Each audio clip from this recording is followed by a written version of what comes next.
Welcome to ITSA Live, where we host a space every Wednesday at 9 a.m. Pacific, 12 noon Eastern, to talk about developments in the world of UBI and meet with the people who are making it all happen. I'm Scott Santons. I've been researching, writing, and advocating for the concept of UBI for the last 10 years. For those new to the concept, UBI stands for Unconditional or Universal Basic Income. It's the idea that every individual in a society can and should be guaranteed a periodic cash payment without means test or work requirement in order to make their way in the world upon a firm foundation.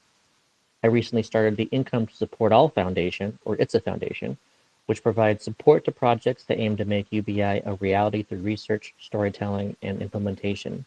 You can learn more at itsafoundation.org. I'm joined, as always, by my co-hosts Conrad Shaw and Josh Worth, co-founders of Comingle. They're on here as the UBI guy and Comingler 1. Comingle is one of the first projects we're promoting at the ITSA Foundation. Josh, can you tell people what Comingle is all about? Yeah, Comingle is a money-sharing app we're developing that allows people to pool a percentage of their income into a community fund that gets divided up evenly and distributed as a weekly basic income.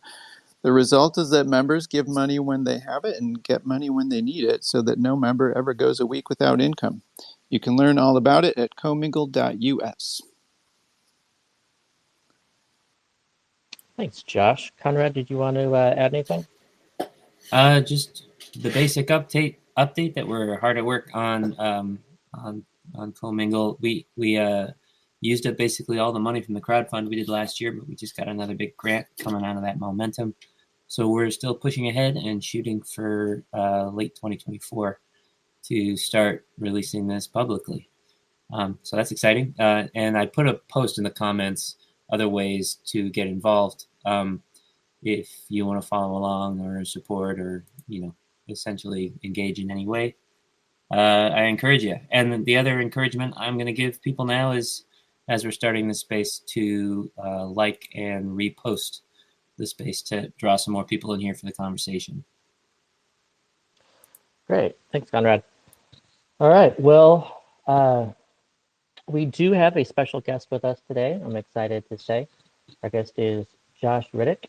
He is an organizer for the Black Church Coalition and Black Youth Collective. He's also a reverend with a background in theology and looking forward to covering the theological basis for basic income and kind of talk about it today from more of a faith perspective. Josh is also a new director on the board of directors for ITSA Foundation. So I'm excited to introduce all the listeners to him as well.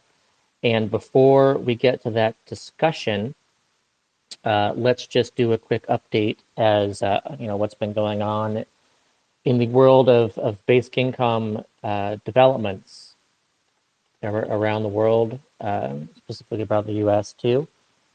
Let's see. So what to talk about today as far as the news? I think one of the bigger things is, again, there was just we talked about this last week in relation to my newest article about the basic income bans going on around the country in 7 states so far, one of them being Iowa.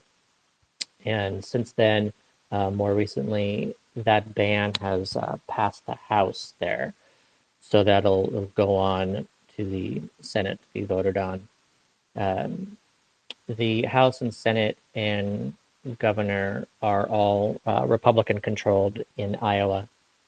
So there's a good chance that if it passes the Senate, then probably it's not going to be vetoed.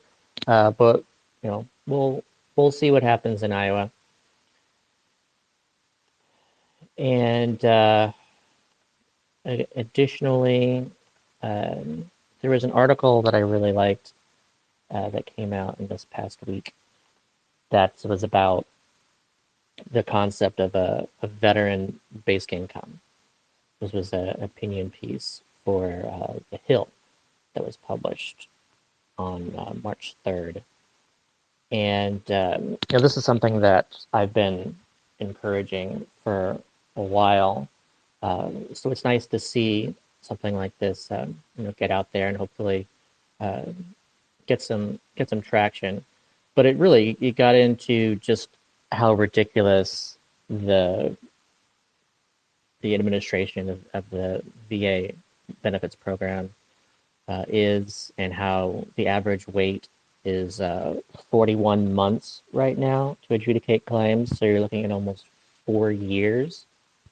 So even if someone does get approved for this kind of assistance, this is waiting 4 years to get any kind of help at all, and that can really be the difference between, like, life and death. It can be the difference between just years of unnecessary suffering, and for what? This is bureaucratic administration stuff.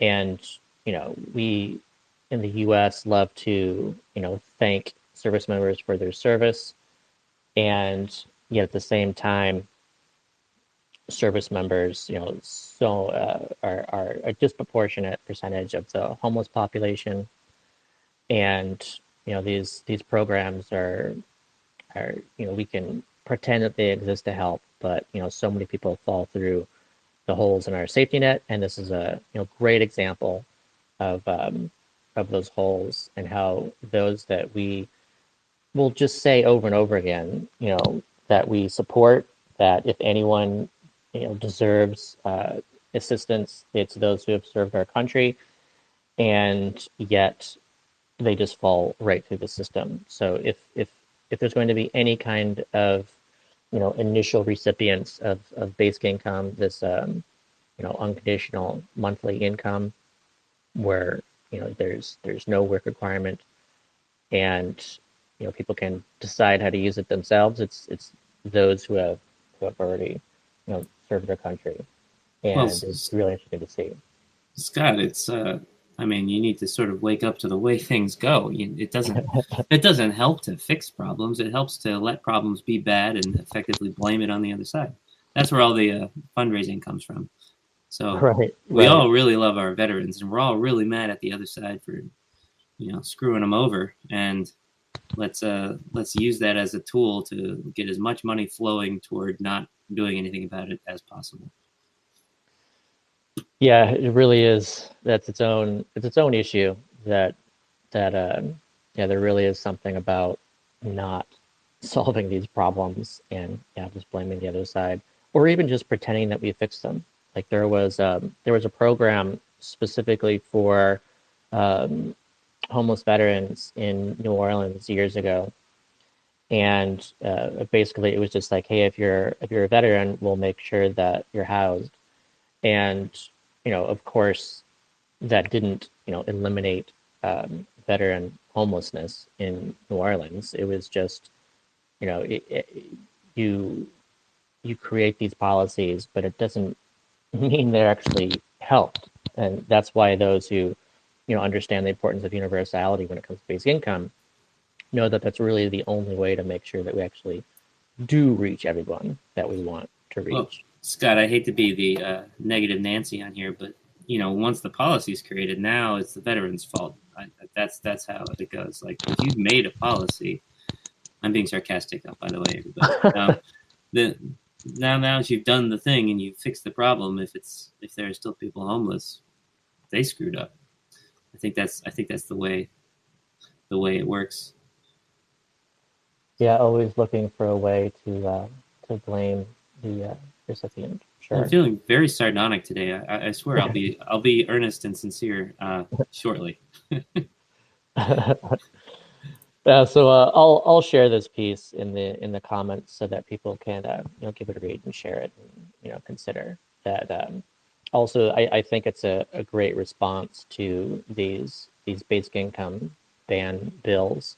Like if there was a program in Iowa right now that was providing basic income to veterans, there's no way that they would pass a bill that would effectively end that program. It would just be too much political blowback for that to happen. So it's just another idea for a way to create a basic income pilot that would be better protected. Let's see. I think it's also this is kind of we got into this a little bit when we were talking with Carl Wetterquist last week.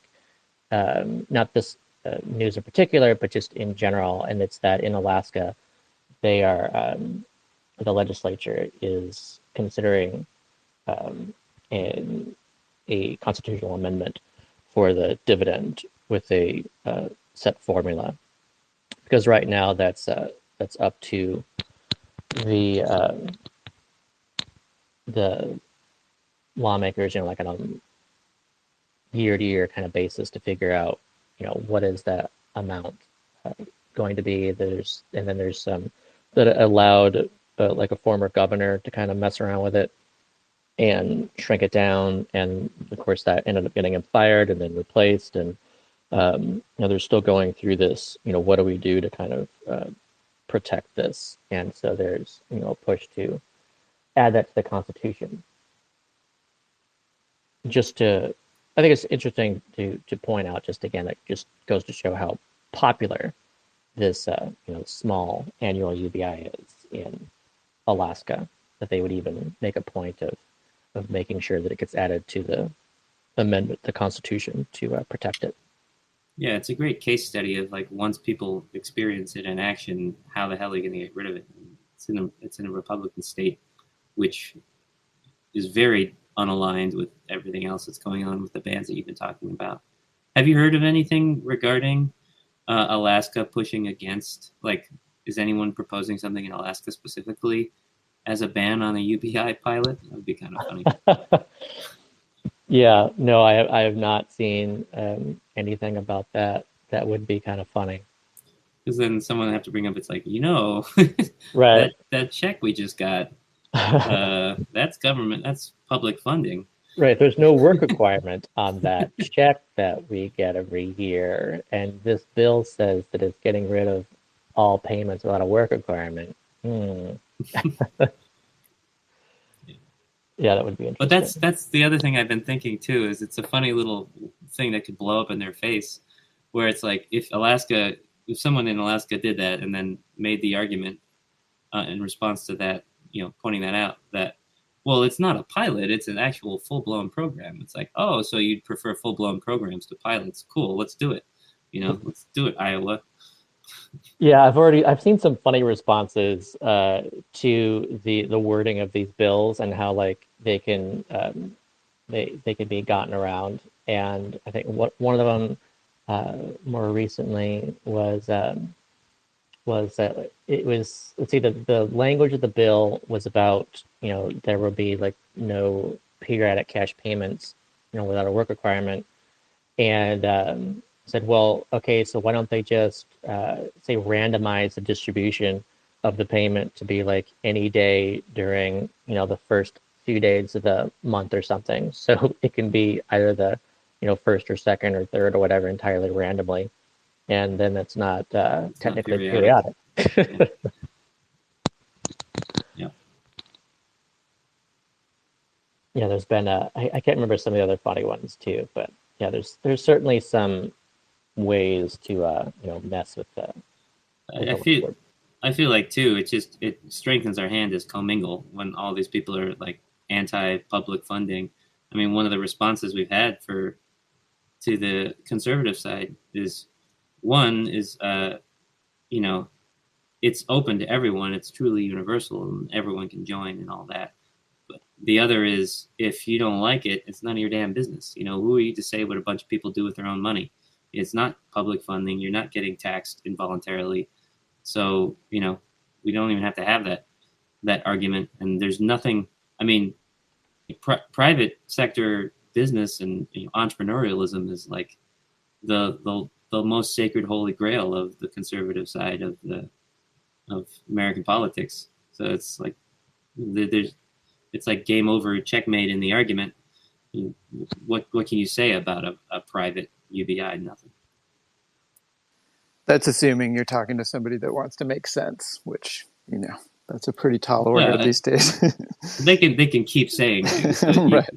They can be much more readily dismissed. Mm-hmm. I mean, I've already taken to generally dismissing people with the all taxation is theft argument and just saying that's an unserious argument that essentially implies anarchy is the only inevitable conclusion. Yeah. But now you can just say it's none of your business. We're just doing our thing over here. You just live your own life. Let us be. You know. Yeah. Let's see. The one more thing I think I'd like to mention. There's just a really it was a new research paper that was published in the EU that was considering like the cost details and implementation details of an EU-wide basic income, and they determined that depending on the details that you could eliminate poverty across the EU for 1 to 3% of total GDP across the EU, and that for like the smaller plans that would eliminate severe poverty, that it would actually be cheaper than the cost of poverty. So, the headline, the title of the article was "UBI is now a moral imperative," because if poverty costs more than not eliminating it, then clearly there's no argument at all to not support it, and to be opposed to it is immoral at such a point where there's just no argument at all to keep it poverty from this perspective that you don't even care about what the costs are, and instead you're happy to pay the cost of poverty and experience all of these worst outcomes across the board. It also allows you to kind of take it out of the moral space too for people who are not moved by the moral side of things. Similarly to like climate change, right? If it just makes sense economically as an investment to put money into renewables rather than a finite resource that makes us dependent on China or Russia or whatever, then by economic logic and prudent strategy, we should do that. And similarly, it's like we're spending money more than we would otherwise to keep people poor. Why the hell would we do that? Why is that worth the cost? If even coming at it as a cold-hearted, calculating economist, it's a logical imperative. It's not just a moral imperative anymore.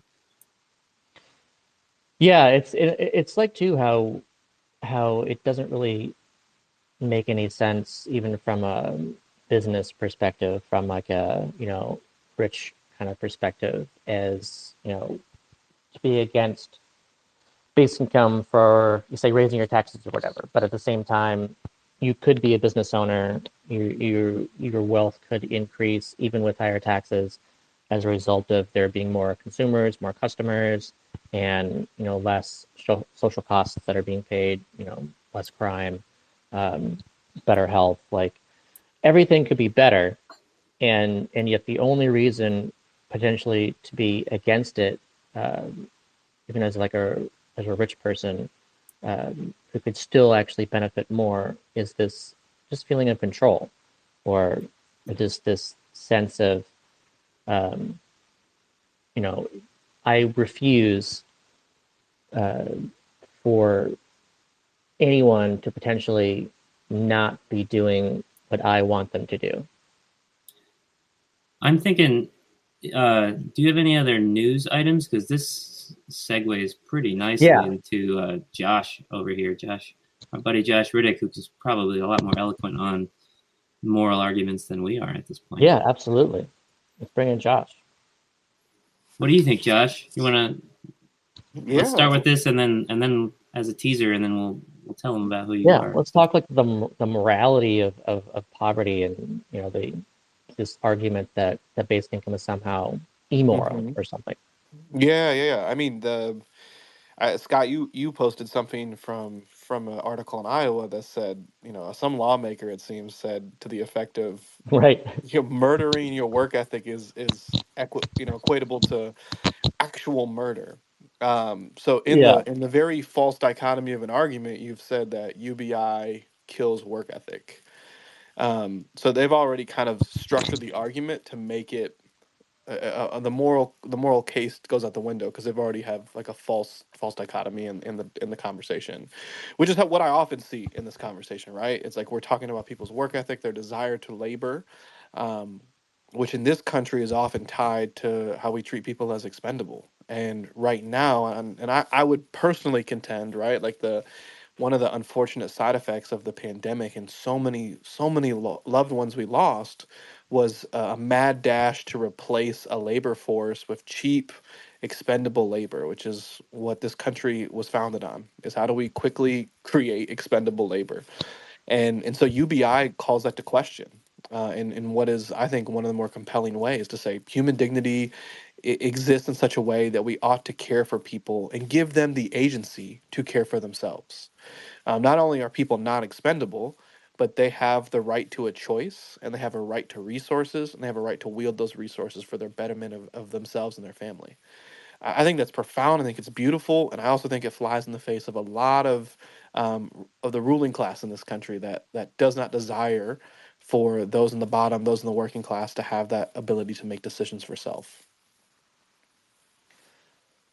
Yeah, it really comes down to this, should work be voluntary or not? And I'm reminded too of even some of the stuff I've read about after the abolition of slavery, when there was essentially even work requirements on it was black mothers, especially, where this was like, no, you can't just like sit around doing nothing. We have to have this work requirement. And it's kind of crazy that, like, we could on the one hand say we can't like own someone and force them to do our work for us, and then come out of that and immediately say, well, okay, I get I get that that's illegal now, but we have to make sure that people are doing something. Right, right. I mean, and it was that work requirement that created the foundation for the predecessor to the prison industrial complex, right? Like we could stop Yeah. and arrest black men who aren't looking like they're laboring, take them to jail where they now are required to work. And so like that condition of forced labor, in a legal framework or in a more subtle way through trying to pass policies that prevent a UBI, all comes from that same trend and that same thread of forcing people to participate in a labor that could ultimately kill them, hurt them, harm them, but is necessary to maintain a type of control, and maintenance of a society that treats people as expendable. It's And such a what's so hypocritical about this too? Sorry, Conrad. I just wanted to no. Go ahead. just quickly touch on the hypocrisy of, I'm just kind of like visualizing, let's say, a plantation owner like sitting there on a rocking chair on their deck while those who he owns work for him, and that's like industrious. That's like, it doesn't, it's not considered lazy if any kind of any rich person who's in the owner class, if they receive passive income off of ownership of stuff. And why I've never seen any kind of insistence that we have to make sure that a rich person is working. It's okay if you receive passive income for ownership. And so, what does it even mean to be insisting on work requirements if you're not even, extending that to everybody? You're not saying that, okay, I want to make sure that this person receiving, $1 million a year off of interest is actually doing something. Instead, it's like, no, it's fine. I'm sure they're doing something. So there's like a trust when it comes to passive income, especially for ownership, but there is no trust for those who may not have, any income at all, and maybe they're even, working really hard, especially doing any kind of, unpaid care work or unpaid work in any way, contributing to their communities in all kinds of ways, but they have to prove it. There has to be some kind of bureaucratic loop system for quote unquote those people to prove that they're working, but not for anyone else.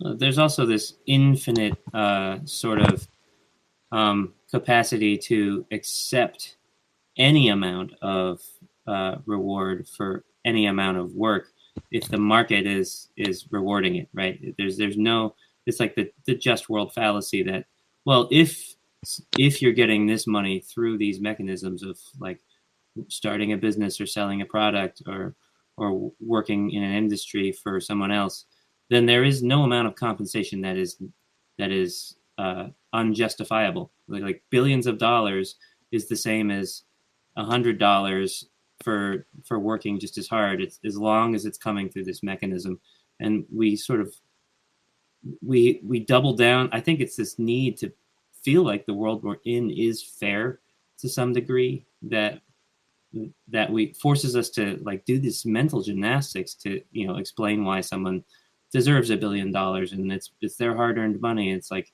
it even extends to the point where it's kids on trust funds. It's like, well, their great grandparents worked so hard that they earned it for these kids, and so this money is earned. Well, meanwhile, this kid is doing nothing. Where is the fair hard work for return on money that's just multiplying generation after generation for descendants? Yeah. Well, Josh, you used this is the other Josh, used the term forced labor. Just that term, like when you think about it, like we all know what that means. Like that has this whole like, yeah, you don't do forced labor. That's like an evil thing, but it's kind of what's going on with like work requirements. Like it maybe not even kind of like that whole concept that we're like sort of in this forced labor environment that in order to survive you have to work is like there's something just that word makes it clear how morally wrong that whole concept is. It's sort of a disconnect too, like this putting it into these bills and these documents is sort of saying the quiet part out loud that forced labor is the way our labor market is that's just designed. How it's got to be. That's how our society is designed. It's an eggshell. It's a minefield situation too, being in a country that has such a traumatic history of chattel slavery, where that's a very specific graphic thing that we've seen movies and images and pictures, and it's just awful, and there's like actual whips, and so it's hard to say things like wage slavery without it conjuring different images and saying, how dare you minimize what happened to people who were brought to this country. So I don't know if we need new words or whatever, but I often call it like the new indentured servitude. But it is forced labor in a very similar way, if not the same. I mean, what do you think about that, Josh? Like, how do you approach that sort of conversation? Yeah, I still use words like forced labor because in the conversation where we tend to lose people is that when we use words like work requirements or work minimums, it softens what actually is happening and the intention of it. These requirements, these expectations, these laws were always birthed out of the death of another system that demanded and enforced labor. Something that in the last couple of years has just been like just utterly backbreaking to me is especially on the pandemic is not just the forced labor requirements that our country creates, but the conditional nature of that, right? I think about and I'm in Indiana, and if I go an hour and a half or 2 hours north, we got some Tyson chicken factories, some other large meat packing factories that are largely, if not entirely, staffed on the line by immigrant communities whose citizenship is fragile, and their security because of it is fragile. And there's been moments in the last few years previously, especially under the previous presidential administration, where large scale deportations, large scale raids were happening. And if anyone raised their voice to say these work conditions are not good, I don't want to work like this labor feels both exploitive and harmful, then the likelihood of those encounters with law enforcement increased.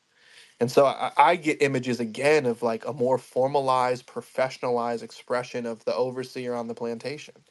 That we've shifted out the titles and names of folks, but the function of the plantation still very much exists.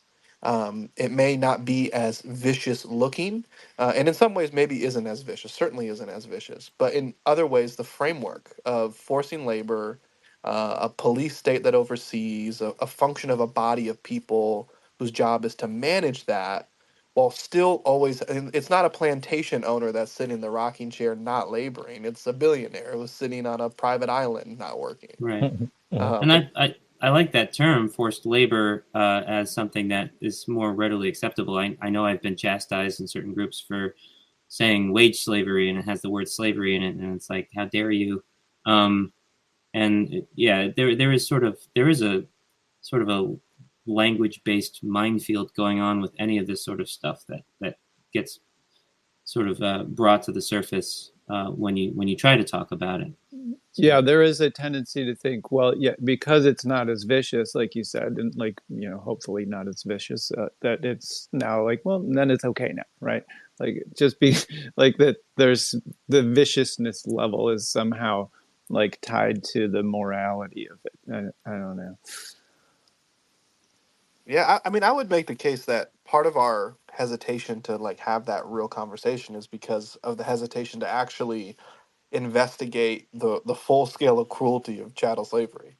Like it is such a, for a lot of people, it is deeply uncomfortable. Mm-hmm. When I read the personal testimonies and stories, like it is just backbreaking, right? And we ask the question of how can our both our country but also our the human race participate in that type of behavior on a very specific group of people, and an unwillingness to really account for the economic benefits that left a certain class of people, and how hungry they were for that economic power and resources makes it really hard for us to consider, is that same behavior still in our society, is that same virus still operating in human culture?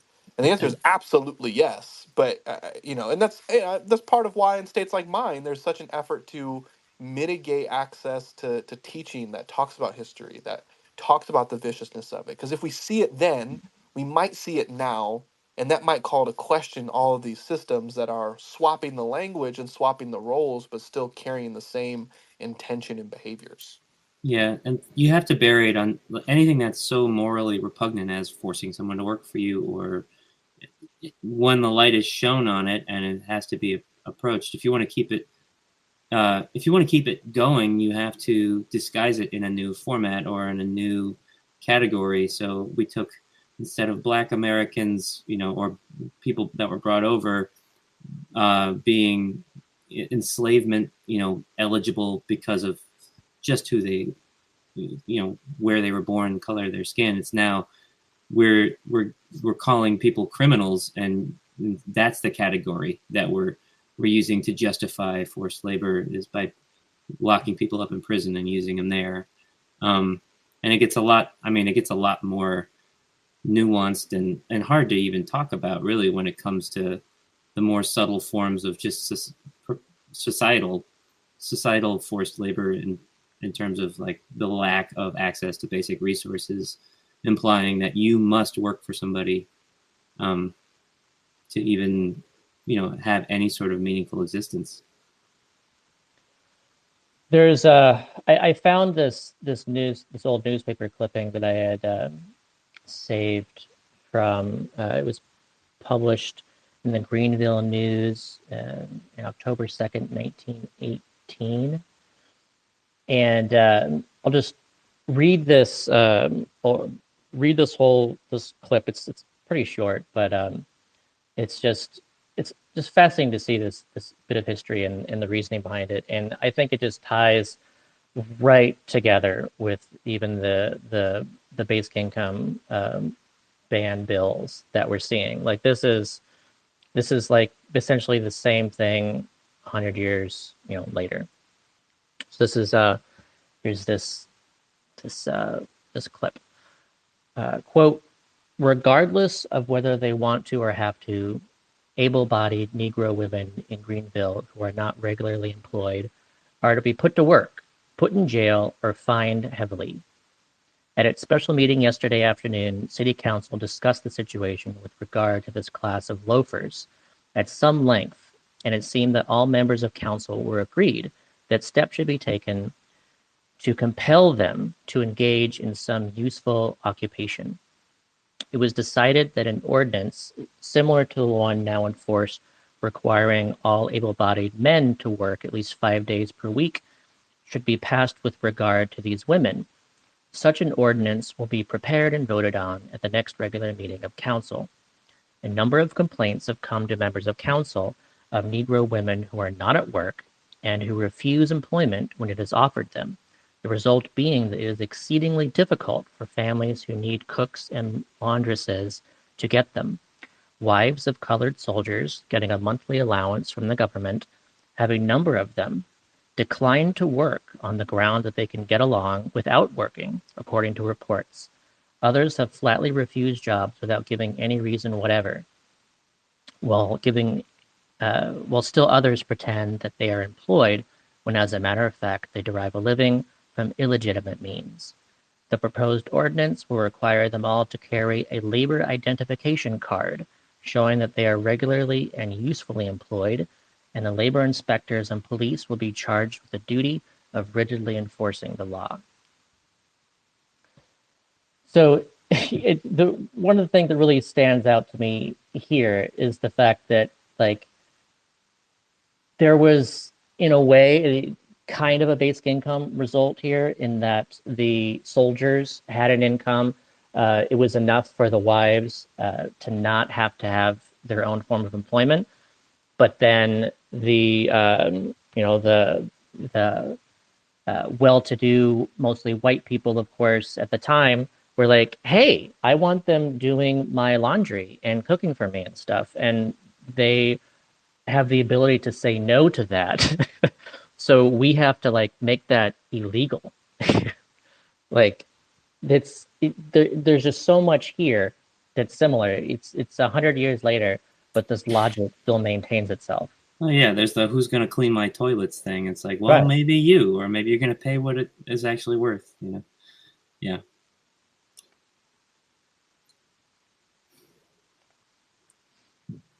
That was a pretty yuck quote. Yeah. Yeah, so we're all just kind of like, yeah. Maybe it's a good time to remind people to repost the space and get more people in here to listen to the quote. I'm curious, Josh. Josh R. Let's call you. I want to hear. I identify as not a religious person per se. If any religion I am, it's more of like a humanism. Like, I think of UBI as a foundation for sort of like a humanist religiousness, but I've also really always appreciated stories. I've always appreciated the teachings in religions that are about, being good to your fellow man. And Jesus in general seemed like a pretty heroic fellow. I'm curious to hear the religious side of the argument for UBI, how you approach it when you're talking to people, whether you bust out scripture or in general, just moral argument. Like, how do you wrap your head around UBI in a religious context? Yeah, I really appreciate that question. And I'll start by first kind of locating myself, because it's one thing to say I'm a Christian and people going to hear that 18 different ways, as they should, right? Like, there's all sorts of ways that this religious tradition that was birthed out of following a woolly-haired, brown-skinned Palestinian dude in the Middle East has been co-opted into a more white Christo-fastish expression of religiosity, right? So I want to locate myself in a particular expression of that tradition apart from the ways that it's been weaponized to harm people in this country, right? Same way we're talking about chattel slavery, it was the weaponization of Christianity to make that okay and to cauterize that into laws. I think that was a perversion of the faith tradition. I think most people would agree with that. But we continue to do those type of things in this country to justify passing of laws, right? So where I locate myself is I attend to AME Church, African Methodist Episcopal, and if you know anything about Black church history, the AME Church is birthed out of Black faith leaders saying we want equitable, fair treatment, and we're going to be committed to the good of what they call at the time the Free African Society. That folks who look and are melanated deserve to have access to resources, to be educated, to be cared for, to be loved, to belong, to be safe, and that's what the foundation of this Black church tradition came out of, right? So I come from that space. I'm coming from that space, and so for me, as I think about UBI as a theological and moral case, and if I look at some scripture, right, we'll dive into this. I think and understand the divine to be a God of hospitality and a God of abundance. And so, the very foundation of the nature of God, I understand that our world ought to reflect, and as people of God, we ought to embody the nature of God, which is one of abundance and resources. And we often don't operate that way, right? We operate out of scarcity, we operate out of fear, xenophobia, et cetera, et cetera. And and when I look at the scripture, I see a God of enoughness and a God of creating out of nothing where there can be abundance. So right there, I'm like, all right, if I'm supposed to be a person of God, representing and embodying this character of God, is there abundance in my world? What's keeping abundance from happening? So that's like my first kind of positional, right? And again, I identify as a Christian, and so the very particular scriptures that call to me are ones about Jesus, and I understand Jesus as a revolutionary figure, as a leader of a movement. But the first time we see in the Christian Bible Jesus get up to say anything, he reads a text from the Old Testament, Isaiah 61. Isaiah 61 is titled "Year of the Lord's Favor," but it is a text from a prophet hundreds of years prior, talking about this idea of jubilee. That in the Israel tradition at the time, it was an expectation mandated by God that there would be a cycle in which every, I think, 50 years we would reset property, we would cancel debt, and we would give people the resources they need. This was to completely eliminate generational debt. This was to completely eliminate generational poverty. It was baked into the tradition of the people of God. So the first thing Jesus says when he shows up on the scene is, yo, I'm here to do this. Like, this is what I'm doing. I'm reading this text to you because I'm about to go do this. And every expression I see from Jesus after that is one where, even if it's feeding people, right, I'm going to create out of an abundance. You are going to get something even when you haven't asked for it or sought it, but you need it. There's going to be so much food that we create out of these 5 fish and 2 loaves that we're going to be able to carry extra home. He didn't ration it out. Nobody got just like a sandwich and a bag of chips tossed at them. Like, There there was was more, he more than didn't they enforce a needed. work requirement.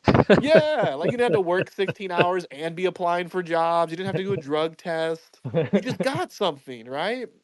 And as we continue to go through these stories of Jesus, I see a figure who goes into the temple, which was the cultural and religious apex of his life and of the community that he came from. And in the temple, dude created a mass protest and a public action, a direct action, where he was flipping tables, he was whipping sales folks who were operating an exploitative economic system in a place where folks came to beg and give the little that they had. And he said, "Y'all are a den of thieves. You're dismantling and taking away the very little that people have. That is unacceptable. It's against the nature of God." And he didn't just say that with words, right? Like, he tore down the very things that were exploiting and harming people and keeping them from access to the divine. And so that's how I understand my faith, right? Is a character in Jesus who desired nonviolence, but desired to be a revolutionary figure and operated that way. Who desired to bring an abundance into the world and create an expectation that those who were to follow are to do the same. And so when I think of UBI, it's like it's that, right? It's a cauterizing of my faith tradition.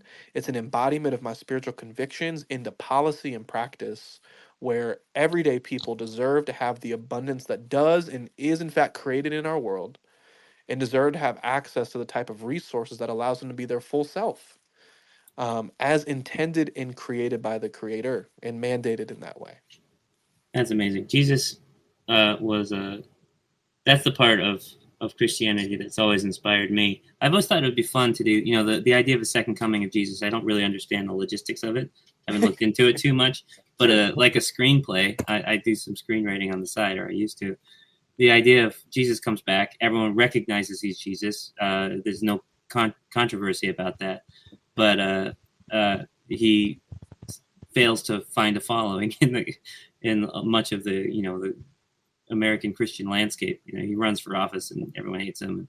Kind of like they take the Pope and say, "Oh, we've lost the Pope. He's no longer representative, of our faith, of our religion." It's just a whole thing about Jesus trying to be relevant when he comes back for the second coming, because the new religion we've actually found is so much more deeply devoted to scarcity and hoarding and competition, and like the way that we have our society set up is so ingrained that when people behave and act and speak in the way Jesus does for the same causes, they're treated as radicals or revolutionaries or bleeding heart lunatics. And it'd just be funny to see an actual really compelling portrayal of the second coming of Jesus, where he's struggling to be relevant. He tries to start a podcast and just no one listens. Right. Mm-hmm.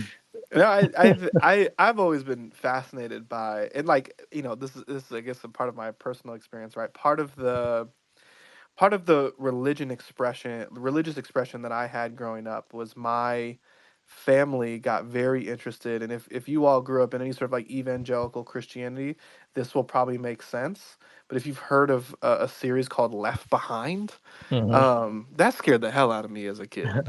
So if you don't know what that is, it's a book series that got turned into some garbage movies. It was like people just disappear and apparently leave their clothes behind. And so it made this notion of like a second coming feel like a mass abduction of people. And it terrified me, right? And there's so much like mystery and different interpretations of like what it means to have a return. Jesus himself says like the kingdom of God is coming now, right? Like there's a way in which religious tradition of certain expressions of Christianity kind of sit on their hands, say, well, the world sucks now, and at some point God's going to come back and make this stuff better. And that might look like a mass abduction into some random like new heaven and new earth. But Jesus says the kingdom of God is upon me. Like I'm here. Like the expression of how I move through the world is that new embodiment of the kingdom. And so when I read that, I'm like, okay, there is I think a world to come. I don't know what that looks like yet. I don't know how we arrive there, but I'm convinced that that world is mandated to be created by followers of God now. That we ought to strive, struggle, and pursue the creation of that new world, not sit back and wait for Jesus to come back and do a failed podcast. And I've been, I think that's where the lack of relevancy comes back. It's like we've allowed, as a Christians have allowed a very large, but also an extremely loud minority within the body of people who identify as that religion to dictate and hijack what the narrative is. And that narrative often implies like the world is morally bankrupt, it's going to hell, and we got to tap out and wait and fight for our purity until that point in time. And I just don't see the text. I don't see the call of Jesus being that. I see it as active. I see a God engaging in the world as we speak, and I have the gift and invitation to participate in that. Um, Sometimes it's being on a podcast, but other times it's going down and tearing systems that are keeping my people, where den of thieves are operating. Do you have any examples of like some of the stuff you've done in that sort of more active non-podcasty space? Yeah, absolutely. I mean, my job, my function is that of a community structure-based organizer. Like I want to give everyday people an opportunity to have public life and have voice in public life. And so I organize a project called the Black Church Coalition, which is the largest organized base of Black faith leaders in central Indiana. Our job is to bring about racial economic justice and contend for power in the political arena where much of the causes of injustice exist. And so, in a state like Indiana, which is supermajority Republican, a trifecta government of House, Senate, and governor, and driven largely by corporate interests, is always our people that are at the tip of the spear of oppression.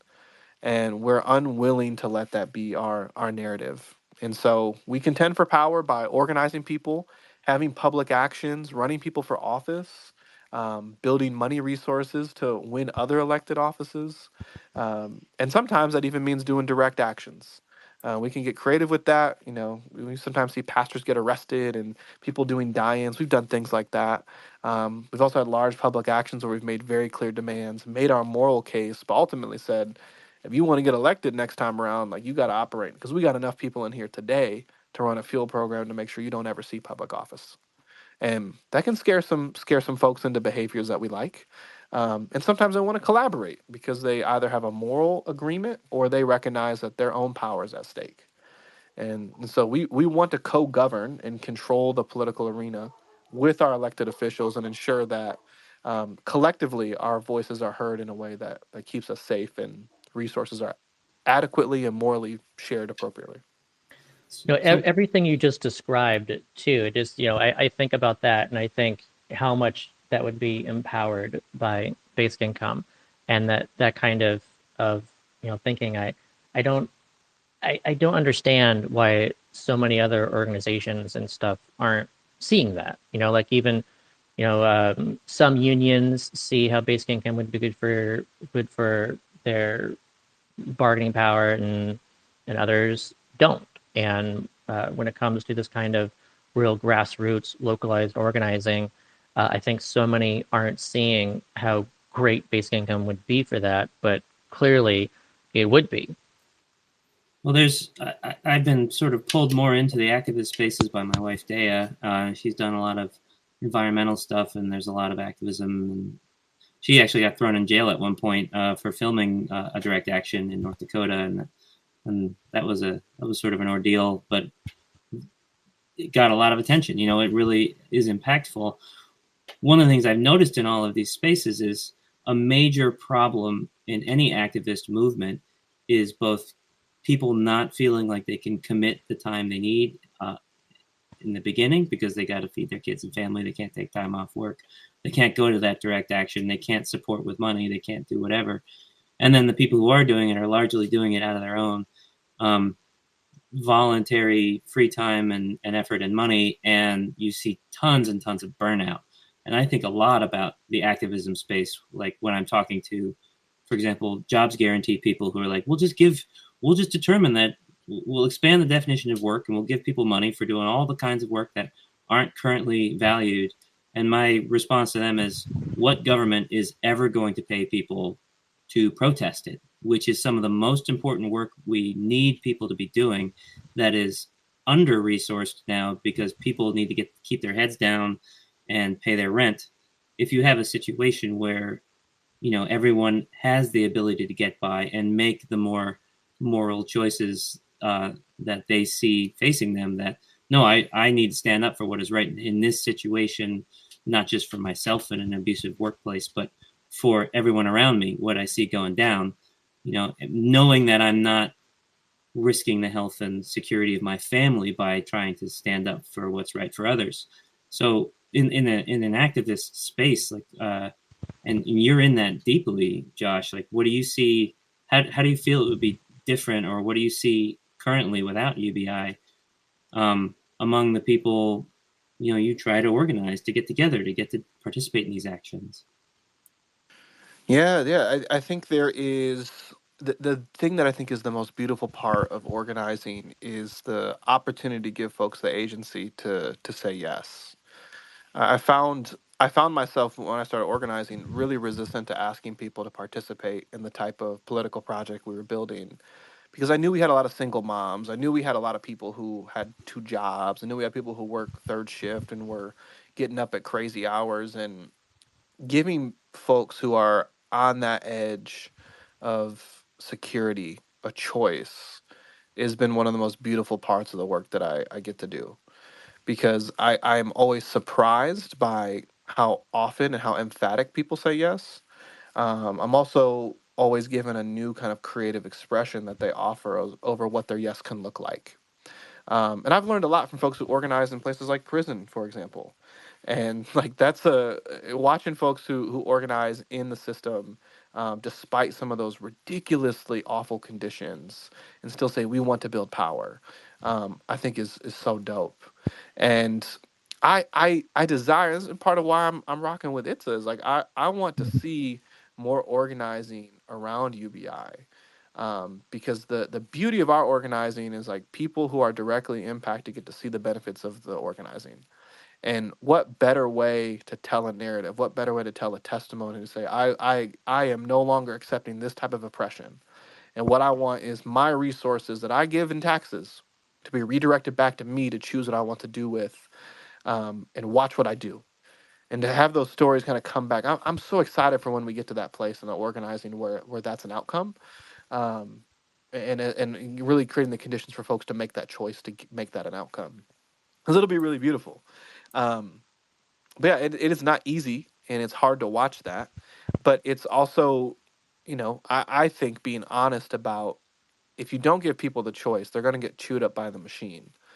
And folks generally want a choice to fight back, push back, stand up if given a real opportunity.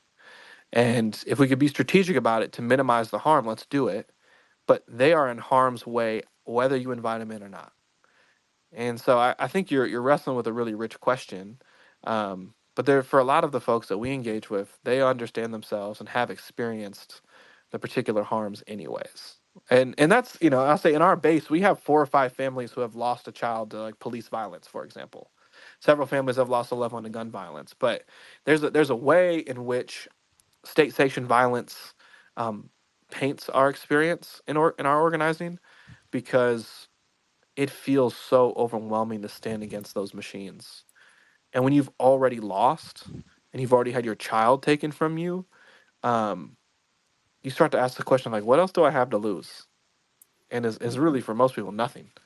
And so that type of liberated expression of fighting back and pushing back often unlocks something for other people to say, I didn't lose like that, but I have felt that pain. I didn't have a loss to the same scale, but I have experienced the harm. That is freeing to people. And so again, I think as we continue to think about reimagining revenue, which is a framework of our next few campaigns, and UBI continues to be a conversation, I'm just really excited for how that will play out in the actual organizing space. Well, I'm very excited to have you with ITSA too. You bring a lot that we didn't already have. That it's been like the UBI movement, which has become sort of the guaranteed income movement for reasons I don't want to go on and rant about today. But I think it lost a lot of its power and its potential. It's very nonpartisan, non-political, very humanist potential.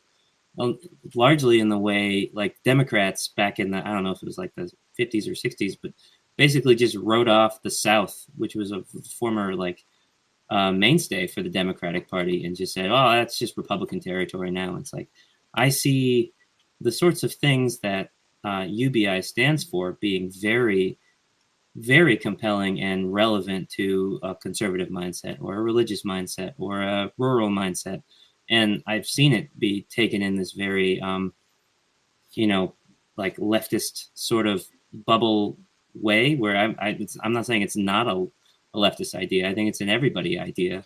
And I think, being a activist pastor in Indiana, and it's just, there's so much perspective from that angle that like, I think needs to be brought into any sort of serious populist activist campaign.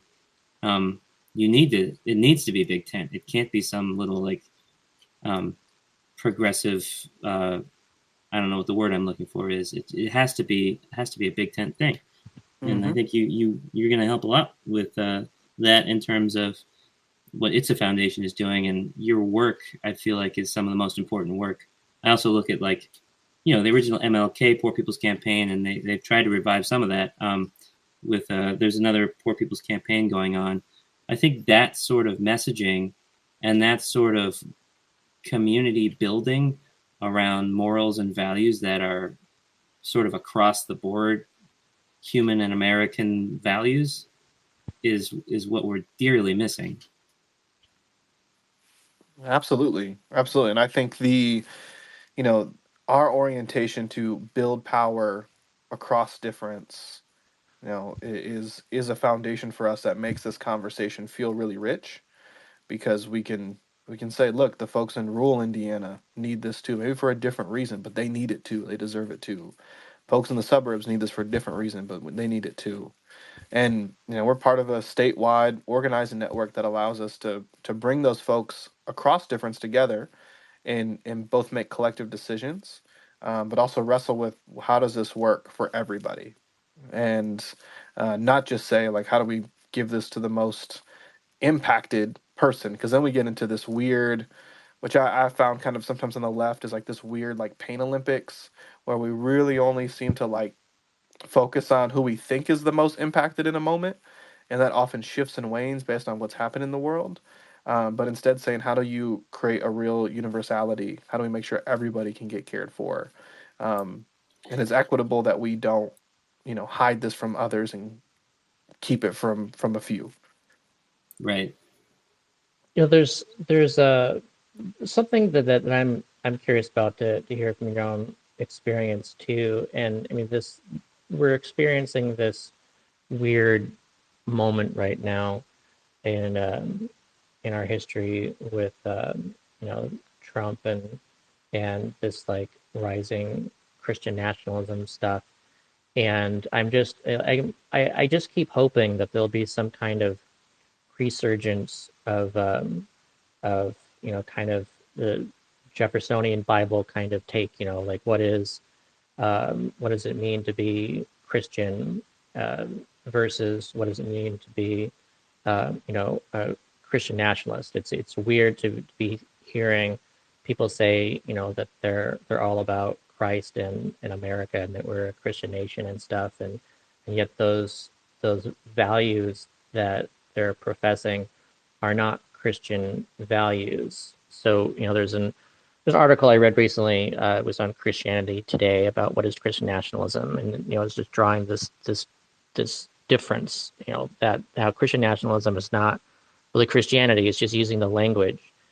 And what do you see like on the ground, as far as like this I don't know, this it's got to be this divide between Christians who believe in the love thy neighbor Christ versus this um, I would say monstrosity that is this Christian nationalism that's twisted all of this stuff and yet cloaks itself in the Bible and stuff, even though it is not at all love thy neighbor.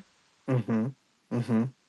Yeah, that's a great question, and some of it is, you know, tied to the idea that several centuries ago, and certainly in this country, it became advantageous to tie Christianity to the expression of empire, and that we could use that to justify atrocities, conquest, unfettered economic exploitation.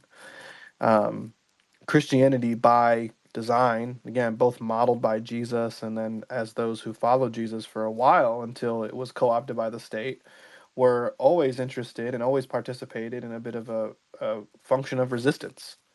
That the Christian tradition is one birthed out of an oppressed, marginalized community of people. Jesus operated under the purview of the Roman Empire, was by affirmation of the religious ruling class, was killed by the Roman Empire.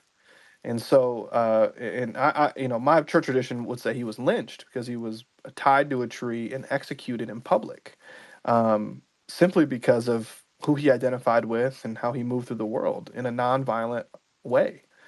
And so, if we're looking for when does that when does that moral revival happen?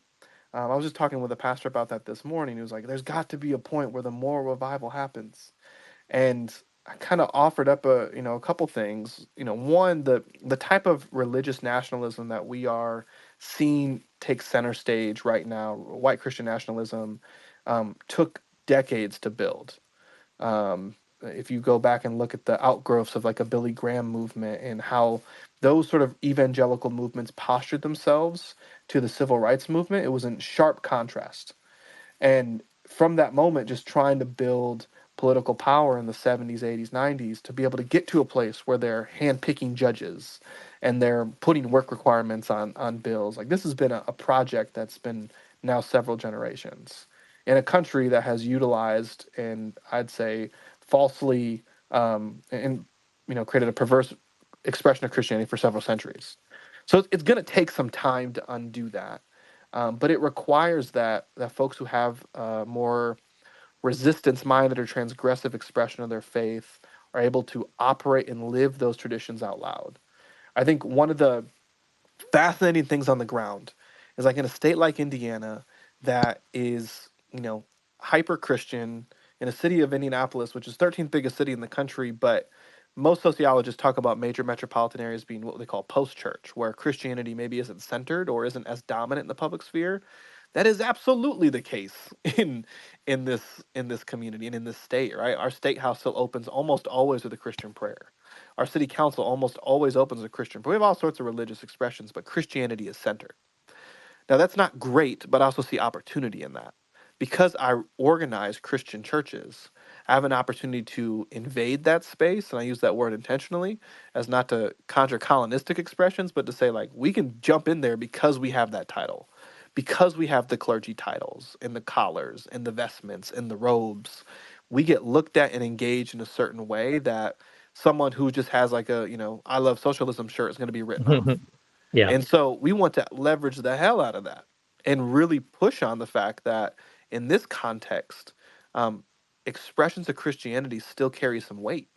And so instead of allowing white Christian nationalism to dictate that, we are going to ensure that it is our narrative that we think is more aligned with the true expression of Jesus is prioritized, articulated, and practiced in the public square.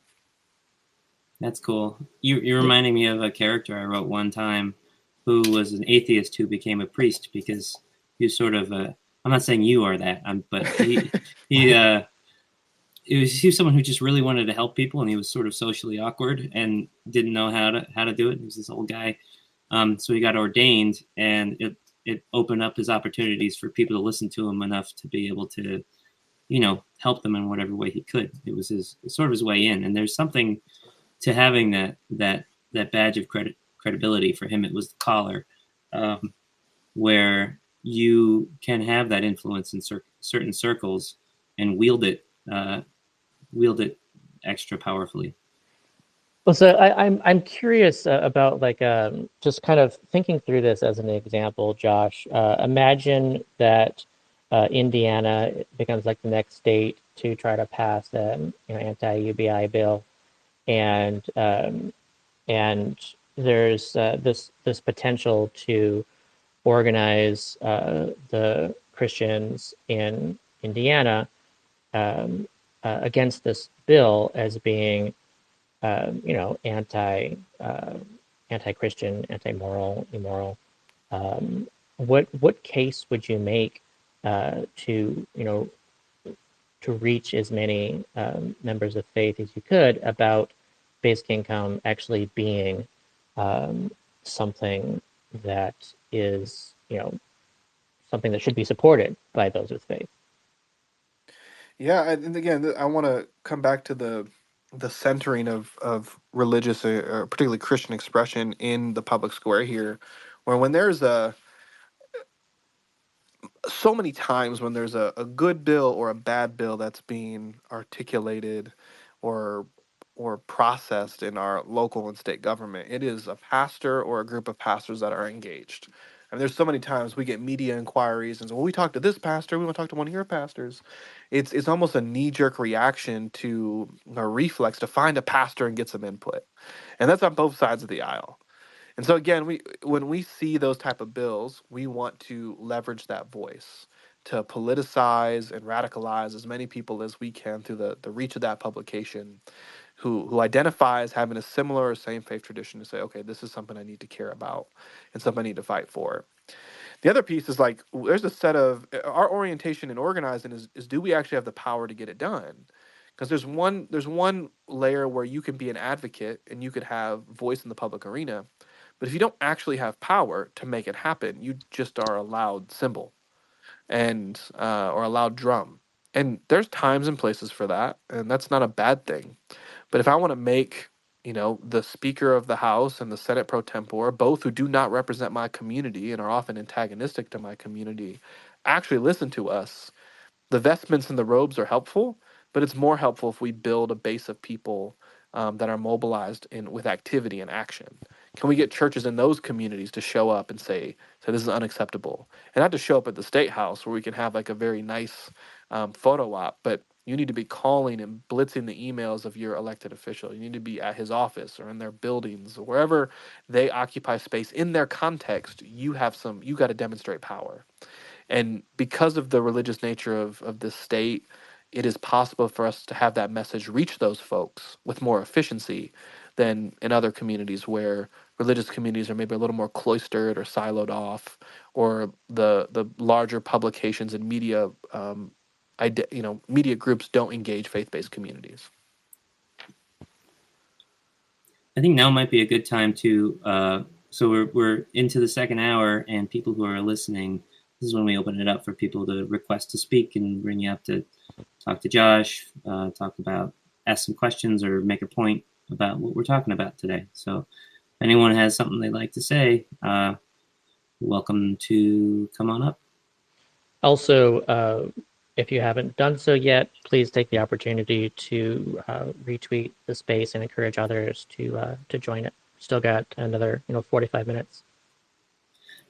I wanted to go back and just call out a figure of speech you said a little while ago that struck me, and I've been thinking about it ever since. But you said something about we were talking about bad bills, Josh, and you talked about cauterizing it into law, and it was just such a graphic.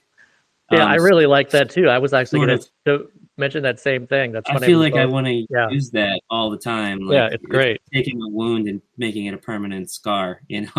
There's something so vivid about that idea of cauterizing something into law.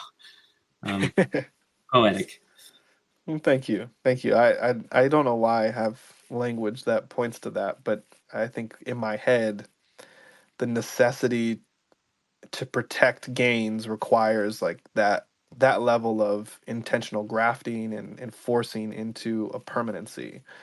Yeah. And I live with that every day, because some of the gains we make on a local level, because we don't yet have statewide power, get undermined by our state house in like very ridiculous ways. We've spent the last few weeks making calls to elected officials around the fact that in 2016 we voted to get rapid bus transit locally, and most of y'all cities busing is not a big deal. Man, was it groundbreaking here, because our state house banned and made illegal, cauterized into law, we cannot have light rail in the city of Indianapolis, and only in the city of Indianapolis. And so busing became our primary form of mass transit. And this past session, there was a sitting senator who tried to pass a bill that made one specific bus project illegal only in our city, which would have removed a $150 million federal investment from the city, just because he does not like the idea of it. And so when I think about cauterizing stuff into law, it's like, man, we can win elections, we can win fights, but until we actually can like really protect this stuff and force it into the long-term vision and have the power to protect it, everything is always at risk. It just kind of conjures up images too of like the shady line between like cauterizing to heal a wound and cauterizing to brand. There's something about like that. These elements, these bills that are all about controlling and limiting access and limiting freedom, it makes me think of you putting your brand on your cattle so that it remains under your control. The thing that that it got me thinking about was, we hear so often this response to basic income that that's just a Band-Aid, and the way that I think about this is like, first of all, I think of the wound that we're looking at as being like much worse than just like a small like boo-boo on your arm or something kind of thing, where this is like poverty, the existence of poverty. That's a massive wound that can kill people. And to actually to close up that wound, Like he takes a drastic immediate measure, and cauterizing it would, that stops the bleeding, and that's really important to for the future well-being of the patient. And at the same time, cauterizing, you're gonna have a scar, and it's always going to remind you of what of that wound. And so I think that even after we end poverty, we'll always remember about how things were uh, prior to doing that, and we should never forget that. Like it'll be crazy for people generations from now, and they'll be thinking, "Wow, I can't believe that they actually turned their eyes away and actually let poverty and mass insecurity and everything exist when it didn't have to." And so, basic income will serve as this, ending of poverty, but also be this reminder of how, you know, we could have done that long before we actually did do it. And, it'll be in our memories. I also don't think of poverty as much of a flesh wound. I think of it as like a cancer and anemia, like something that's very systemic and internal that can't be handled with any like externally applied anything. It needs like a deeper medicine. You need something that addresses all of the cells in the body. And so cauterizing, can, or band-aiding or whatever, these are all things that can work to treat symptoms, certain types of symptoms, much the way I think of philanthropy, how it's often set up. But what we need is something way more holistic than a treatment, if we're going to deal with something as deep as poverty. Yeah, as deep too as what makes us okay, with poverty. Like this is getting at again, that's our insistence on work requirements, the just world hypothesis, this belief in meritocracy that doesn't actually exist. Like these things underlie the fact that we're letting poverty go on. There's a reason for the reason, and that's that cancer that we need to get at.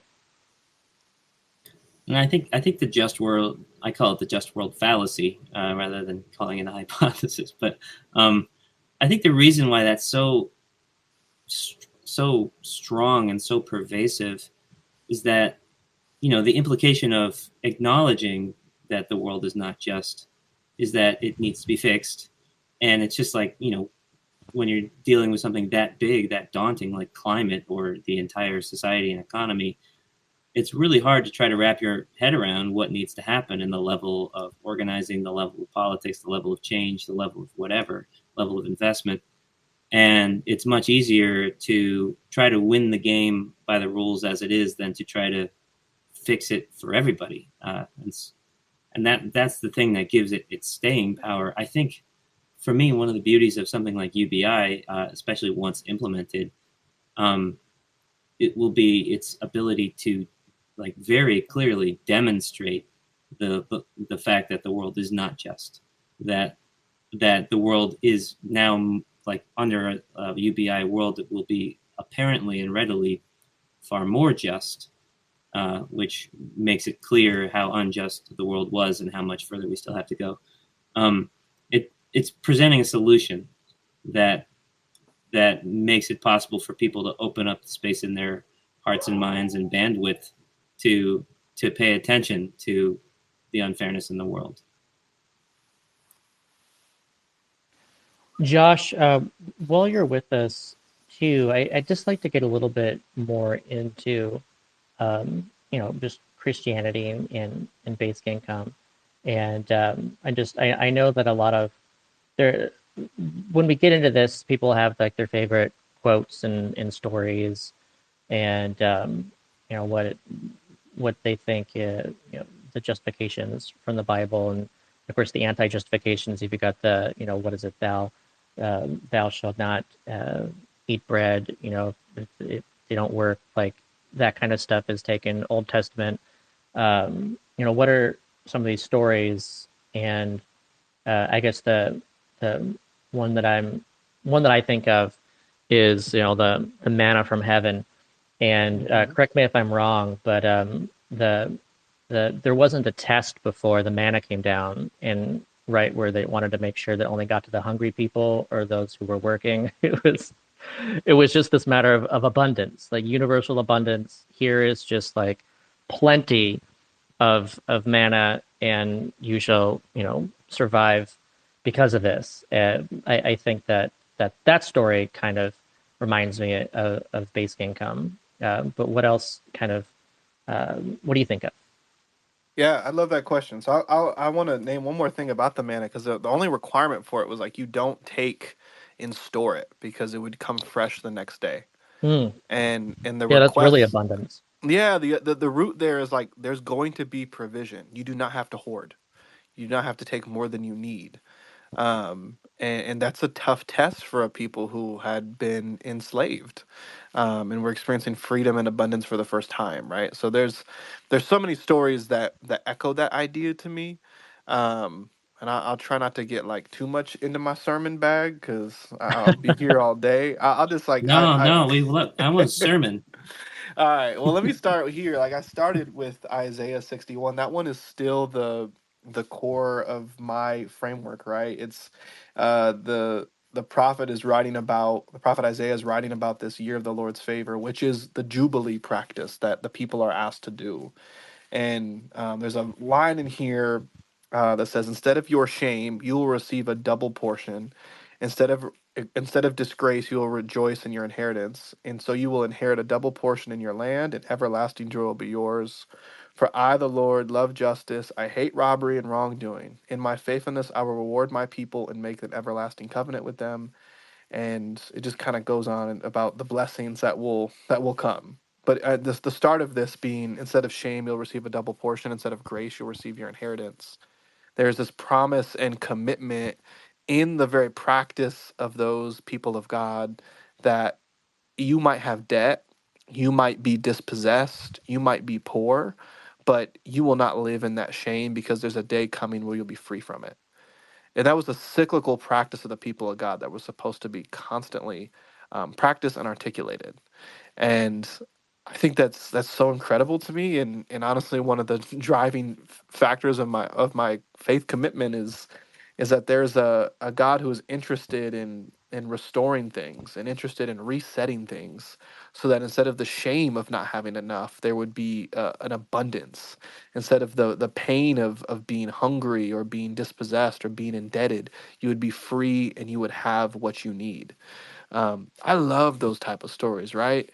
And then if I were to zoom in, like one of my favorite Bible stories is about a woman by the name of Hagar. And so like we do a little work to do some context building. Most people know, if you're a Christian, you know the story of Abraham, right? He's the guy that God called to go start the people of Israel. And Abraham is a critical figure in is Islam and Judaism. In Christianity, we often center Abraham as being like the lineage of Christ.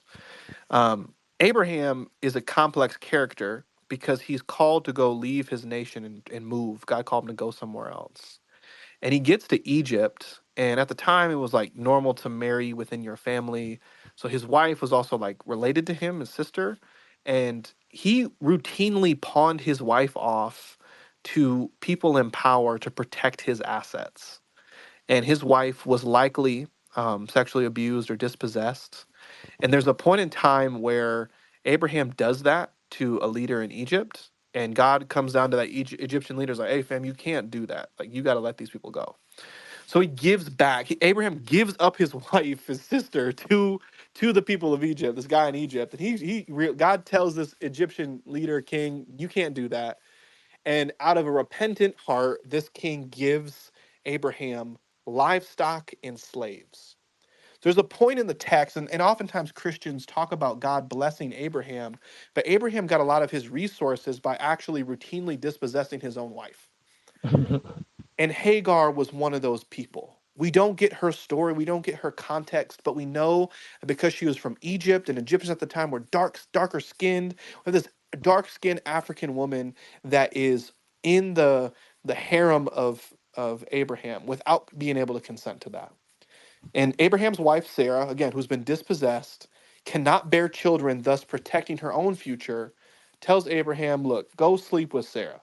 Or not, excuse me, go sleep with Hagar and go have a baby with her. So Hagar is even now doubly possessed as an enslaved person, and now her womb being raided by Abraham to provide a child. And she ultimately runs away and comes back. And as she runs, she ends up having this baby, and she runs away, and God encounters her in the desert. And Christians often glaze over this thing because this to me is so foundational to my faith tradition. Is that God found this dark skinned woman in the desert with a baby that was from her womb that was plundered by her enslaver. And God said, I'm going to bless you and make a nation out of you. And she named God. This is the God who sees me. This is actually the first character in the Bible who gets to name God. And this character is not even in this quote unquote promise. It's not even in this lineage. It's this person who we just see show up in the text and we don't know her backstory. Hagar translates, I think, to like enslaved person. Like we don't know her actual birth name. That's the Hmm. name she was given as an enslaved woman. And we only know her because of her womb, because that's how the authors wrote it. But what we do see in the little details we get is a person who God not only has their eye on, but is saying, I'm going to provide abundance for you. You have been through something, and I'm going to take care of you. I'm going to protect you. And at the end of Hagar's story, I like to imagine she's gone back to her lands with her son, and she's taken care of and secured. But this very like almost like a footnote of the story of Abraham, who is churning profit and developing resources through the exploitation of people on his way to receive a promise of God. There is somebody at the bottom who is also encountering the divine. And if that is true, then like what is my responsibility to find those folks and see the very person who is also seeing God? What can I learn? What can I participate in? How can I free the people who are seeing God at the bottom, who are given a promise, and maybe I'm called to help bring that promise to life? And so that to me is one of my favorite stories in the Bible, a dark-skinned African woman who gets to name God, but we often see her as a footnote in a missed opportunity for something miraculous to have happened. Hmm. Yeah, I haven't heard that one before. That's really interesting. Especially like the translation of Hagar, and I just like this idea of like protection through abundance, where like that's kind of like the response is kind of God's thinking. Hmm. Really Hmm. interesting.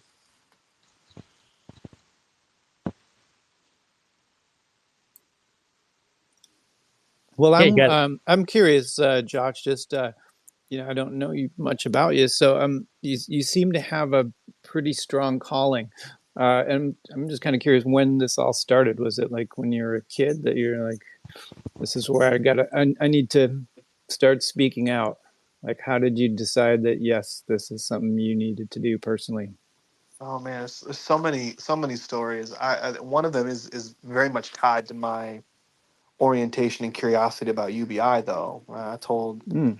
Scott and Conrad this maybe last week, but growing up, mostly working class family, parents divorced, my mom remarried, my dad, my stepdad, my dad was working in a job that provided enough resources for my family in a way we hadn't seen before. Was working for a university. Christmas felt and looked a whole different type of way. There was food in the pantry in a way we hadn't had before. It was really great. And then the housing crisis hits in 2007, 2008, and the economy starts to shrink. And like most institutions, they start making budget cuts. And it was my dad's department that was cut first. And so he had a very critical job to work at this university, and they cut his department. And he was jobless for a significant season.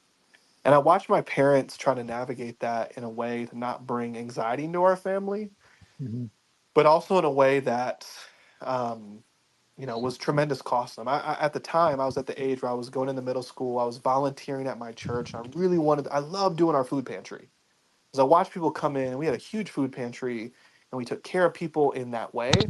And I watched the abundance of our food feed people. And I thought that was really cool. But my mom started to say, hey, look, I'll take you to the food pantry. We can't really cover the gas, but if you're going to go, bring back some food. And there was almost like this sense of shame that if we are part of this, then we've done something wrong Mm-hmm. and we are bad people or we're not good. But I'm in the food pantry line like these people are incredible. They are beloved. They're so wonderful. There's so much excitement and gratitude, not just to get food, but to be in community with each other. Mm-hmm. And you know, some of that creates some like toxic narratives around giving, and like I understand that. But for me, I had this weird experience of like, why is my family ashamed to come in here? And it started to become clear to me that there's actually shame in my family for being in this position, a position we did not actually do anything wrong in, a Mm-hmm. position we did not choose. My parents did everything right to position our family for financial autonomy. And yet the larger economic systems chewed them up and then said it's your fault. And so as I learned in college about what UBI was, I started to think back on my own story of how many other families operate in shame and quietness of economic oppression that they did not create. My parents racked up credit card debt. We almost lost our house. There was long-term implications of what was really 18 months of financial unsustainability. That again, we were not responsible for, but then it became the responsibility of my parents to pick up the pieces. And I don't want to live in a world where families feel the burden and shame of economic systems that just don't care about them and exploit them. And I don't want to live in a world where there's a bunch of versions of me that are young, excited, passionate young people who have to make real critical decisions about how they exist in the world because they have seen the fragility of economic security. And Mm-hmm. you know, even navigating the pandemic, like I have two little kids, I have a 5-year-old and a 3-year-old, and you know, job sustainability during the pandemic was terrifying. And I watched things like the child tax credit keep my family afloat. I watched the ways that our state government, for really probably the first time ever, gave money to families who were, and gave money directly to daycares for families who had their kids. It's like giving money to people freaking works. It's Like, interesting to think just how impactful like the financial crisis was and the following Great Recession. It impacted you. I know it impacted Giselle Huff of the Fund for Humanity. I know it's impacted many people as the way that they think about like the role of government, and really just impacted their thinking ever since. And it makes me wonder just what's going to happen to those kids that were kids in 2020, and 10 years from now or whatever. What is it that how is that going to inform their opinions? They'll look back at that time, and it'll be this really impactful moment where maybe their families received money through the stimulus checks, or their parents lost their jobs and they actually got the boosted unemployment income, and like they're gonna look at things differently. It's very curious to think like what's gonna where are those people going to be who were 8 years, 14 or whatever, like during that time, and how's that going to impact them? Hopefully we'll have basic income by then. But I do think that if we don't, it's going to be that much harder to continue on without it, with those so many people having lived through that at that age. Right. It's not part of their, I mean, it's now part of their upbringing and training. We're all so uh, entrenched in this sort of bootstraps mentality and narrative, and it's like you do it for yourself and you lift yourself up and you make it happen, and there's room for anyone to do it in this country. So if you're not doing it, it's your fault. And then comes along a pandemic, and we have specific policies in place to show like this is the kind of thing we can consider doing when, through no fault of your own, you're just kind of up shit's creek. And it's like we recognize that it is a responsibility of our government to help people, and it's not people's fault. Like they're, you know, we didn't. There wasn't all this huge stigma upon stimulus checks, and maybe a little more on unemployment, but not for a while anyway. I think a lot about this idea of shame. I like this. It's a feeling everyone understands, like the burning in the cheeks and the deep, like who am I, and why am I here sort of feeling. And it's part of what I think is opening up our economic sort of reality and system can help change not just like the functionality of like how money flows in society, but the actual psychology of who we think we are, how do we think of ourselves, how do we interact with other people. Like I say often that I think UBI kind of changes who we are as a species because it changes the foundation of how every interaction goes and emerges from. I shared an article I wrote. If anyone's wants to dig deeper into this idea of shame and religiosity and our religion of money in this country, but there's a lot there, I think. Yeah, the shame concept. There's a thread you can follow pretty deeply, and yeah, but I think Scott, you said like you thought that in a few years we'll have a generation of people that was raised like kind of face to face with that sort of money shame question. But I think it's happening now. Like it's I think the pandemic just like very quickly exposed like where that shame should lie. Like it's the shame isn't in the people that are not able to find work and support their families. The shame is in the system that is not able to allow people to do it even when they want to. And I think that woke me up a lot. The deserved shame anyway. We stew in all of this undeserved shame, and that's part of, again, trying to justify the the just world hypothesis is like I can't wrap my fallacy. What? The fallacy, not hypothesis. Sorry, yeah, it's the just world fallacy. Thank you, Scott. But yeah, it's just like I can't do what someone else did. I must be a screw up, and it's really hard to address the elephant in the room is that no, there's not room for everyone to be a success in the way we've built our world. There's not even room for everyone to be living a dignified life. We have baked in a certain amount of poverty that is inevitable the way we have done things. I think this ties in also with churches and like the way that, traditionally, and people will make this argument that, government is too big, that part of the reason it's too big is because it even exists. And then if it didn't exist, you'd have churches and local organizations, looking to help people. And that's the way that it should be. And of course, clearly there's evidence, like when it comes to Social Security, that prior to Social Security, there was a lot more senior poverty, and it was a massive systemic problem the churches were not able to handle. And yet, on the other side of this, after we've dramatically reduced senior poverty thanks to Social Security, you still have people making this argument that, oh, this is like the role of churches and stuff, not government. Like clearly, there's something that churches can do, and something that they're just not capable of doing. Just like there's a role for food banks, but we cannot rely on food banks in order to actually feed people. And we even saw that right in the heart of the pandemic when you saw, massive miles worth of lines of people in their cars getting food, and ginormous miles long lines of people and standing around looking to get food. Like there's definitely a role for churches to play in alleviating the suffering of people in their communities, but there are limitations completely to that being able to handle this. Do you want to just kind of get into that a little bit, Josh? The limitations of UBI.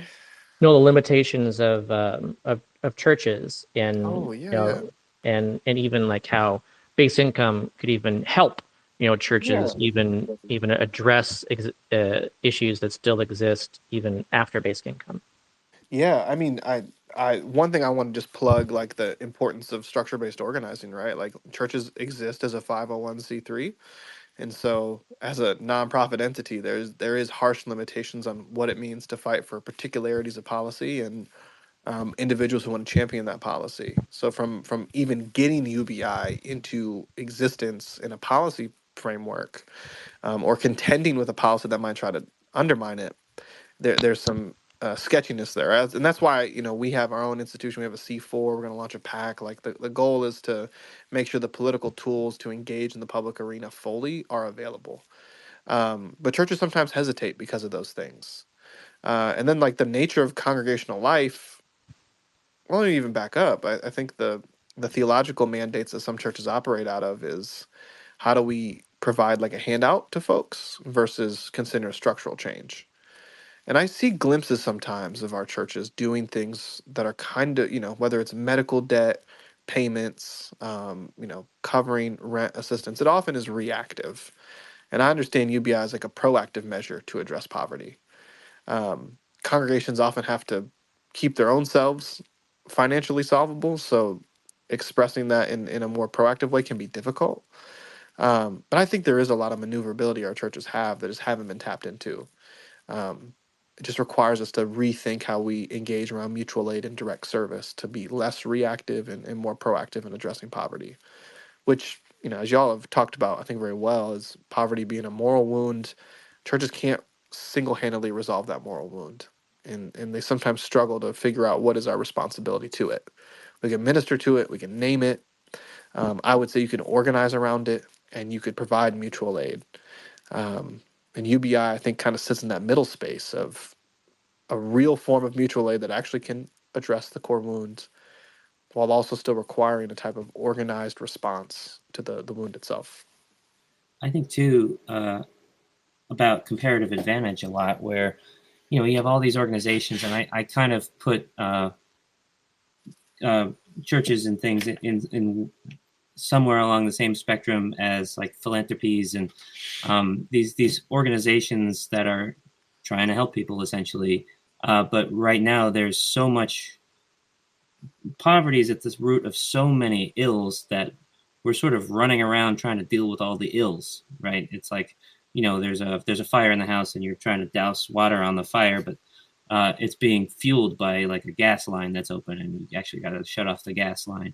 And for me, that's kind of why that's kind of what we were getting at when we came up with the name ITSA Foundation, like UBI as a foundation, is that both in personal and societal life, it can be a foundation for like an individual to start building their life upon, where it's also a foundation for society to start building more effective programs on. If you take that fuel away from the fire of poverty by just empowering everyone to a degree to sort of start working on their own problems, then if you're, a charitable organization or a philanthropy or a church, your role is not solve everything for everyone all the time. You can get more specific. You can get more to like, okay, what is our comparative advantage? What are we really good at?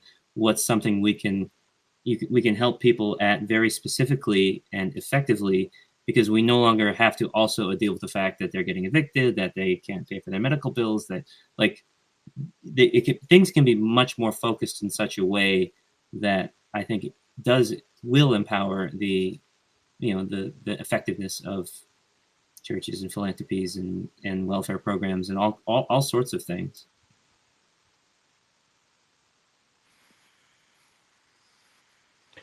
There's something else I want to ask you about too, Josh. Is we've spoken about tithing before and how this ties in with what Comingle is looking to do, and I'm curious, like how do you discuss tithing, or how does tithing discussed in your community? Like, just do you mention it, do you use it, or is it just maybe not something that's all that centered in your particular community? Like, I don't know. What do you think about like the way like the Bible discusses this idea of tithing? Yeah, that's a good question. So in the context that I worship in, we don't even use tithing; we use giving, right? Because tithing is often is experienced as a little more fundamentalist or rigid in the giving. Mm-hmm.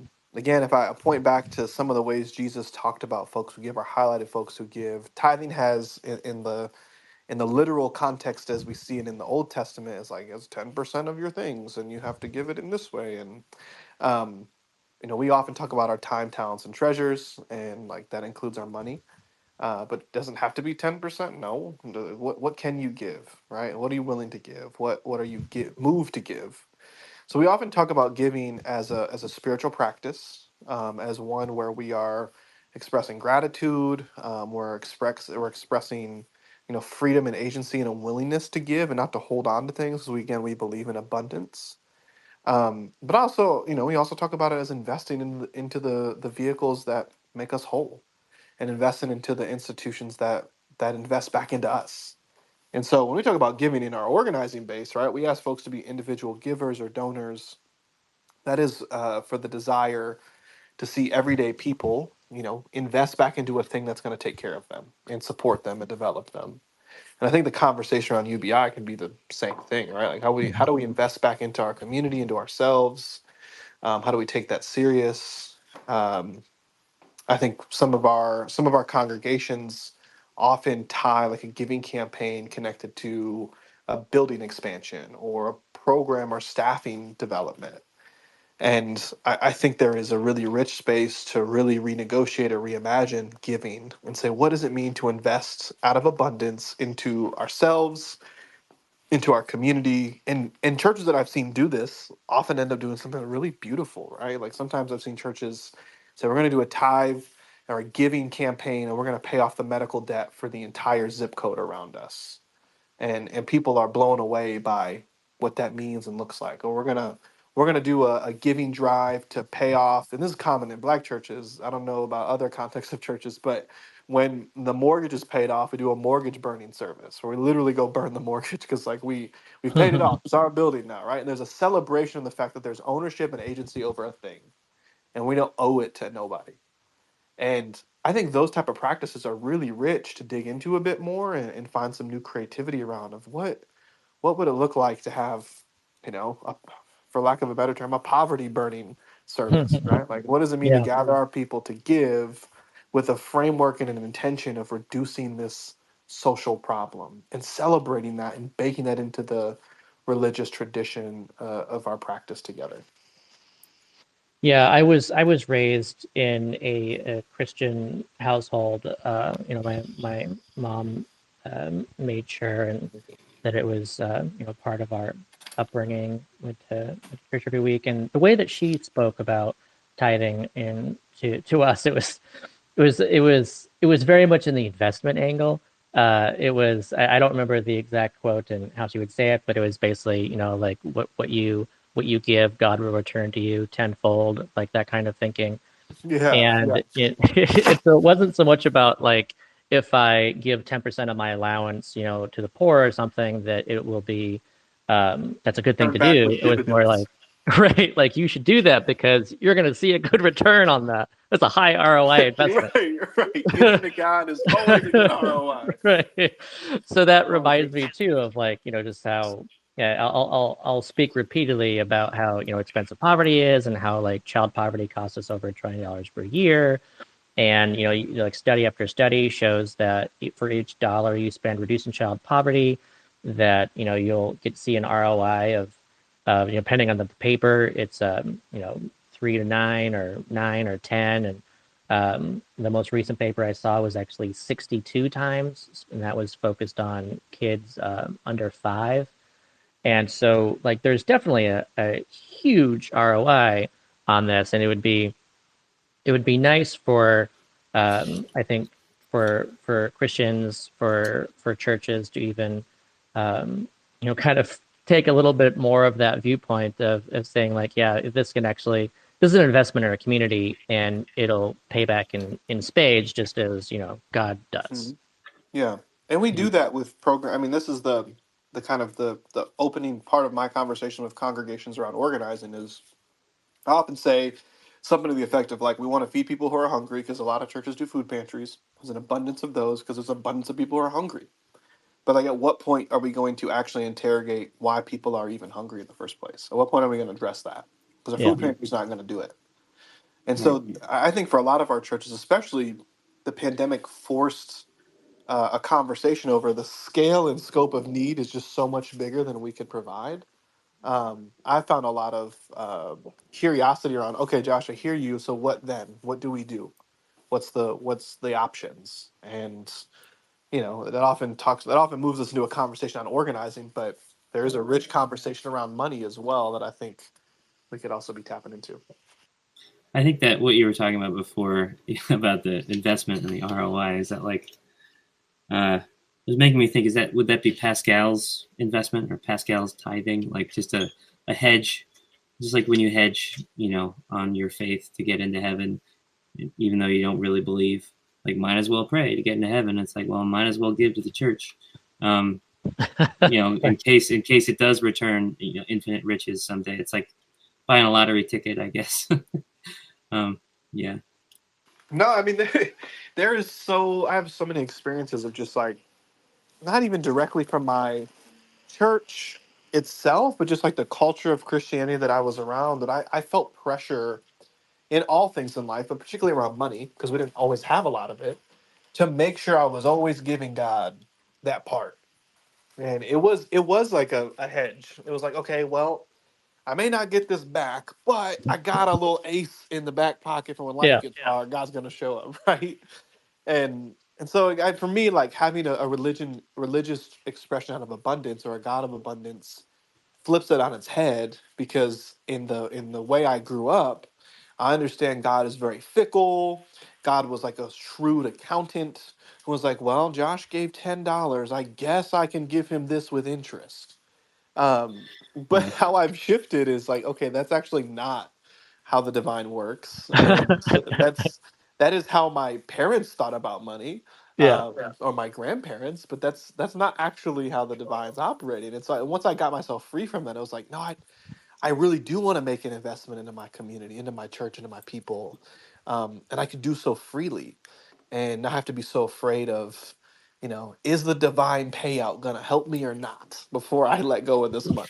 It's also so absurd to put that in context with like God is omniscient, God is all knowing, God knows what I'm thinking, God knows my heart, because it's like you're basically admitting to thinking you're smarter than God, and that's going to get you into heaven. Like you're tricking God into thinking that you're deserving, and He's going to fall for it. It's like my Pascal's wager is like, I'm not going to pretend that I can trick God. I'm just going to do what my heart says, because if he's a thing and he gave me the heart that I have, best to honor that and try to be a good person. If I remember I had a moment where like I went through a phase as a kid, and I was in a pretty religious town growing up, and my family wasn't, but I would pray every night and I would say grace, and everyone was very patient with me, it wasn't their thing, and I would pray fearfully. I was praying because I was afraid of going to hell, basically. And I remember one night I was like 7 or something, and I woke up in the middle of the night in just a cold sweat from a terrible nightmare, because realizing, oh God, I forgot to pray. Like, oh shit, and now I'm going to hell. I prayed really quickly, and I was like, I'm so sorry, I'm so sorry, and then tried to go back to sleep, and finally did. And I woke up the next morning, I was like, this is nonsense. And I just dropped it right then and became like, I then went through my very anti-religion phase until I started coming back to like, okay, there's merit on a lot of this stuff. There's taking everything in context. You don't have to believe all of the details, but yeah, there's something about the hubris of Pascal's wager type thinking that is just hilarious to me. What you're describing is I mentioned earlier. I got put onto that Left Behind series. I was waking up in cold sweats, like, oh my God, did my parents get snatched out the house? I don't hear them. And I think there was a season of my life where I was a pastor, and one of the things I think about often is the ways in which religious tradition of all faiths, but I think especially in Christianity, because it's necessary, and the ruling class or the Christian nationalists need this to be necessary, that you need to be afraid of the divine, and that the God of the universe operates like an abusive father, and it needs to be that way. Violence is acceptable, normal, and critical to the religious tradition. And I just don't see that, but there was a long period in which I did. And so God looked more like Zeus than a hospitable, welcoming, loving divine figure. That there's gonna be a lightning bolt tossed my way at any point. I don't think that's true, but I also see how that gets used to the benefit and the betterment of, Reverend Jeremiah Wright, who's a pastor, a brilliant pastor in Chicago, talks about the ways in which we confuse God and the state. Both in some religious traditions, God is a violent expression and the state operates out of violence. And we can't contest or argue or push back on God, and we ought to not do it against the state. And if we aren't careful, they look the same. And so for folks who want to see change in the world, if they're operating out of that framework you're talking about, Conrad, that I used to operate out of as well, like you actually can't contest for power and you can't change systems because you have an angry, vindictive, divine entity kind of lording over you. And that angry, vindictive divine entity sometimes manifests through behaviors in the state and in the world. Right. And if you're poor, it's because you earned it. And if you got killed by the police, it's because you did something wrong, shouldn't have run. And we start to make concessions for forms of violence that should not happen in the world. But we say God mandated it or God allowed it or we've earned it upon ourselves. So that breakthrough you had even as a kid, man, like I try to get adults to have that. And I think that's profound. Yeah, that's why I'm so much more into stories of Jesus than I am of like the mean God and everything. And I'm gonna bring back that idea of the screenplay because I think I might have to write this. I want some ideas from you. But I'm thinking after Jesus does his failed podcast, he decides to run and everyone's fine with him. He decides to run for president or something, and everyone's fine with him until he starts like bringing in these very cathartic sort of policy ideas like UBI and Jubilee, and based on the way we responded to like a little bit of student debt cancellation, like Jesus coming out there and saying, I think we should just start over. We're all going to start at zero. And I'm just like, my main question for you is, what do we think Trump's nickname for him would be? Like Wussy Jesus, or like he's a nasty man, or Yeah, I mean he's brown skinned, woolly haired, right? So like we're gonna get a little more vicious with that. He's bringing in crime. He's really not the best of his community. Bethlehem's not sending their best. It's really just like Right. drugs and weapons coming with him. He's fallen so far. Sad. Yeah. He tore up the temple. So I really just don't think that the police should have beat him up. He's a thug. Yeah. Those type of things I fully expect. All right, this is gonna come together. It's gonna happen. Let's do it. All right, I gotta hop on a call, Yeah. y'all. But this has been so good. Yeah, thanks so much for coming to speak with us today, Josh. It's been great. Awesome. Well, appreciate the invite, and I'll come back whenever you need me to. All right, thanks, Josh. Thank you, Josh. Thanks a lot. Yeah, and it's 2:00. It's the end of the space. Thank you all so much for listening in today with us. Hope you enjoyed it. This will be up on the Comingle YouTube channel eventually. And next week, we're actually going to be doing this at 1 p.m. Eastern instead of 12 p.m. Just so those of you who want to be here next week know that in advance. And Josh and Conrad, do you have anything else to say? No. What about you, Josh? Thanks everyone for coming. Thanks for being here with us. All right. Thank you all. See you all next week.